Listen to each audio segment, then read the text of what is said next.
Hi, boys and girls. It's Mrs. Cox. I'm back to read you another story. This one is called Jack and the Beanstalk. It's a fairy tale. That means it was a story that was told a long time ago. We don't even know who the author of this story is, who wrote this story. But we do know that this book was illustrated by Gavin Scott. That means he drew the pictures. Jack and the Beanstalk. Once there was a boy named Jack who lived with his mother.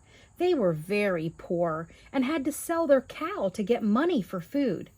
As he was taking the cow to the market, Jack met an old man. "You won't get much money for such an old cow," he told Jack, "but I can give you something better than money for her. I'll give you magic beans." He held out his hand and showed Jack 5 speckled beans. "Magic beans," thought Jack. "They sound exciting." He gave the old man the cow, and he took the beans, thanking the man politely, and then he went home to his mother. Jack's mother was extremely angry. "Silly boy," she shouted. "Thanks to you, we have no cow and now no money." She threw the beans out the window and sent back Jack straight to bed. The next morning, Jack was astonished when he looked out the window. A giant beanstalk had sprung up while he was sleeping, and it stretched all the way up to the sky.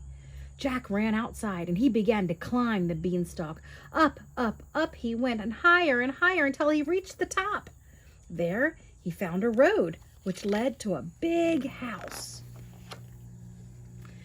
Jack's tummy was rumbling with hunger, so he knocked on the large wooden door. A giant woman answered.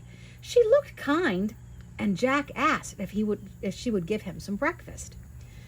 "You will be breakfast if my husband finds you," she told Jack. "He's much bigger than me, and he eats children." But Jack begged and pleaded, and at last the woman let him in. She gave him some bread and some milk, and she hid him in the cupboard. Soon Jack heard loud footsteps and felt the cupboard shake. A giant man was coming. Jack heard him roar, "Fee, fi, fo, fum! I smell the blood of an Englishman." "Oh, don't be silly," the giant's wife said. "You smell sausages I've cooked for your breakfast. Now sit down and eat." There's Jack in the cupboard. He better not come out. After wolfing down 3 plates of sausages, the giant asked his wife to bring him his gold. She brought him 2 big sacks filled with gold coins, which the giant began to count. But he was sleepy after such a big breakfast and soon began to snore. Jack crept out of the cupboard and he grabbed one of the bags of gold, and then he rushed out of the house, along the road, and straight down the beanstalk. Jack's mother was overjoyed to see him, and she was even happier when she saw the gold. They lived well on the money while the money lasted, but after a year, it had all been spent. Once again, Jack and his mother had nothing to eat. "Don't worry, Mother," said Jack. "I'll just go back up the beanstalk to the giant's house." And so he did. Just as before, Jack knocked on the door and he begged the giant's wife for something to eat. "Go away," she told him. "The last time you were here, a sack of gold disappeared. My husband was really angry." But once again, Jack begged and pleaded, and at last she let him in. She gave him some bread and milk and hid him in the cupboard. Soon the giant stomped in, yelling, "Fee, fi, fo, fum! I smell the blood of an Englishman." "Nonsense," said the giant's wife. "You smell the yummy soup I made for your lunch." Peeping through the crack in the cupboard, Jack saw the giant slurp down a big barrel full of soup, and he heard him tell his wife, "Bring me my hen." She put a fat red hen on the table, and the giant shouted, "Lay!" To Jack's amazement, the hen laid a golden egg. Jack waited until the giant was fast asleep. And then he jumped out of the cupboard, snatched the hen, and ran fast as lightning out of the house, along the road, and down the beanstalk.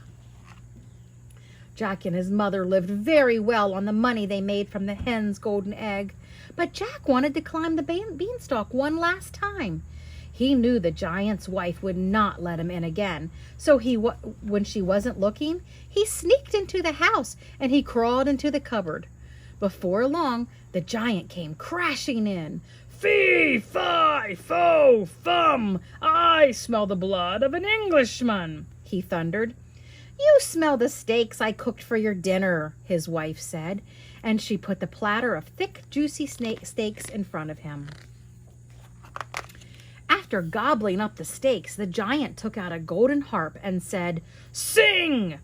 The harp played a gentle lullaby, and soon the giant was fast asleep.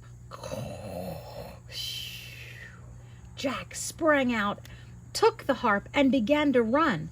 But the harp started to cry, "Master! Master, help!"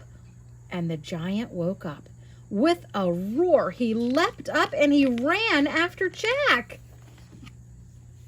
Holding the harp tightly, Jack ran for his life, and he scrambled down the beanstalk, yelling, "Mother! Mother! Bring the axe!" Jack took the axe and he started to chop down the beanstalk. The giant quickly climbed back up to the top of the beanstalk before the beanstalk snapped in two. And that was the last time Jack ever saw the giant. With the hen and the harp, Jack and his mother were able to live happily ever after, and they were never hungry again. The end. Boys and girls, do you think this is a true story? Do you think this really happened? If you said no, then you're right. This story is not for real. There's no such thing as giants. There's really no such thing as magic beans that grow giant beanstalks. And how about a hen that lays a golden egg? No, that's not true either. Or a harp that plays music and sings and talks? Nope, that's not real either. Jack and the Beanstalk is just a fairy tale. It's a made-up story that we can all enjoy. I hope you enjoyed it. Bye, my friends.